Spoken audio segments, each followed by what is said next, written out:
আপনি কয়লা আনবেন, আপনি কি দিবেন? আপনি আমাকে তো ইন্ডাস্ট্রি করার সময় বলছেন আপনি আমাকে দিবেন। আপনি আমাকে এনশিওর করেন। আদারওয়াইজ আপনি আমাকে রেস্কিউ করেন। আমাকে কিন্তু আপনি ক্লাসিফাইড করাইতে পারবেন না। আমার বেতনও যদি আমি এটার জন্য না পারি, আমাকে কিন্তু বেতন দেওয়ারও ব্যবস্থা কিন্তু সরকারকে কিন্তু করতে হবে। আমার দেশের সবচেয়ে বড় যে সমস্যা সেটা হলো অ্যাকাউন্টেবিলিটির সমস্যা। There is no accountability at all. আমরা বাংলাদেশ চেম্বার অফ ইন্ডাস্ট্রি আমরা 23/11/2024 একটা ওয়েস্টিনে আমরা একটা way of mitigating energy crisis industrial sector বলে সেমিনার করেছিলাম। সেখানে কনফিডেন্টলি চেয়ারম্যান পেট্রো বাংলা জনাব জ্ঞানেন্দ্রনাথ সরকার বক্তব্য দিয়েছিলেন। উনি কি বলেছিলেন আমি সেগুলি একটু রিপিট করতে চাই। শিল্প সেক্টরে গ্রাহকরা বর্তমানে আমাদের উচ্চ মূল্যে গ্যাস বিল প্রদান করেন, তাদেরকে আমরা গুরুত্ব বেশি দেই। 17 অক্টোবর 2024 আমরা শিল্প ক্ষেত্রে গ্যাস দেওয়ার জন্য নতুন করে ডিস্ট্রিবিউশন শিডিউল করেছি। আমরা শিল্প খাতে বিশেষ করে সাভার, আশুলিয়া, গাজীপুর, নারায়ণগঞ্জকে প্রাধান্য দিচ্ছি। 2, আগামী 30 সাল পর্যন্ত আমরা যে পরিকল্পনা করেছি তা বর্তমান সরবরাহের চেয়ে কম হবে না। শিল্পে বর্তমানে 1100 MFCPFD আছে, আমরা এর চেয়ে কম সরবরাহ করব না। দেশীয় উৎপাদনের জন্য আমরা 50টি কূপ খননের পরিকল্পনা গ্রহণ করেছি।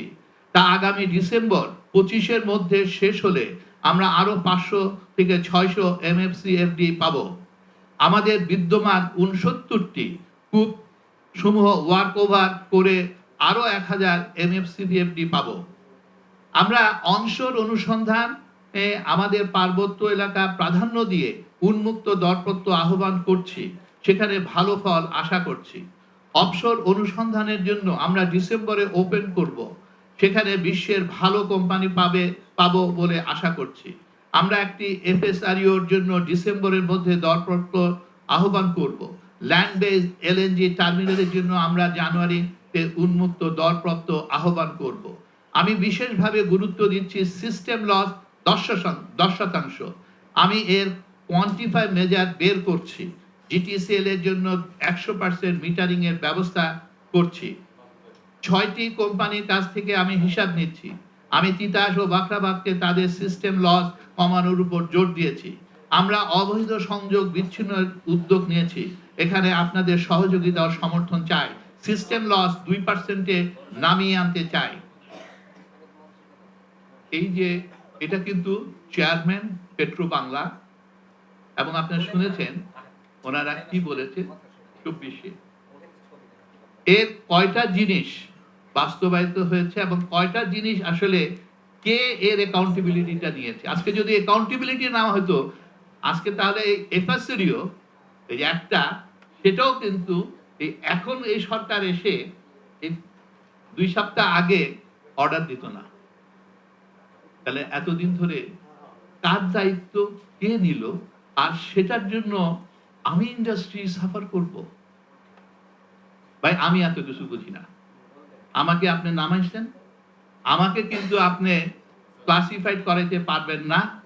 আমার বেতনও যদি আমি এটার জন্য না পারি, আমাকে কিন্তু বেতন দেওয়ারও ব্যবস্থা কিন্তু সরকারকে কিন্তু করতে হবে।